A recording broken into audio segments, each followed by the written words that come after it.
कि हम राधा कृष्ण कहते हैं, पहले राधा जी का नाम लेते हैं, सीता राम हम कहते हैं, तो ये आप कैसे देखती हैं? क्योंकि आजकल बड़ी चर्चाएं होती हैं। हमें बड़ी इस बात का गर्व होना चाहिए कि हम उस सनातन में रहते हैं जहाँ शिव की एक रात आती है पर माँ की 9 रात्रियाँ आती है जी। इस विश्व की जब शुरुआत हुई मनु महाराज से, तो मनु महाराज के बेटे 2 थे, बेटियाँ 3 थी।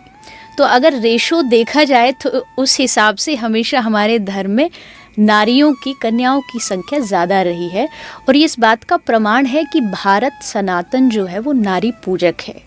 ये अलग बात है कि हम अपनी नासमझी से, अपनी गलतियों से हम समझते हैं कि हमारा जो समाज है उसमें नारी का सम्मान नहीं है। नारी इस देश की विभूतियाँ हैं। हमारे वेद कह रहे हैं, ये बात कोई मेरी और आपकी नहीं, यत्र नार्यस्तु पूज्यन्ते रमन्ते तत्र देवता, यानी उस समाज में देवता रहते हैं जहाँ नारी का सम्मान होता है, नारी की पूजा होती है। बिल्कुल, वो अपने आप में ही पूर्ण है। उसने देखो, भगवान ने ना सृष्टि और नेचर इसको बहुत बैलेंस बनाया है। हम बात ज़रूर कर रहे हैं, आपने नारी का पूछा, इसलिए नारी और पुरुष में कोई कंपैरिजन नहीं है। आज के समय मैंने कई बार देखा, बहुत सारी नारियां, लड़कियां जो होती हैं वो विमेन एम्पावरमेंट के लिए क्या बोलती हैं, हम पुरुषों से कम नहीं हैं।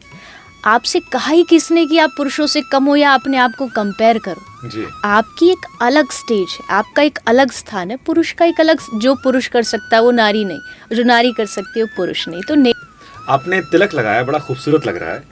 तिलक क्यों लगाते हैं? चंदनस्य महत्पुण्यम पवित्रम पापनाशनम आपदा हरते नित्यम लक्ष्मी तिष्ठति सर्वदा।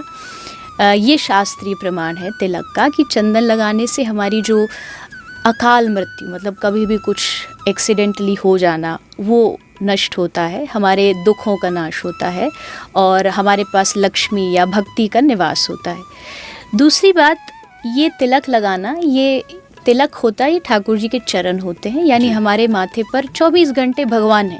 तो हमको किससे डर, हमको किसी से डरने की ज़रूरत नहीं, क्योंकि हमारे माथे पर ठाकुर जी बैठे। तीसरी चीज़, ये हमारी पहचान है कि हम भगवान के हैं।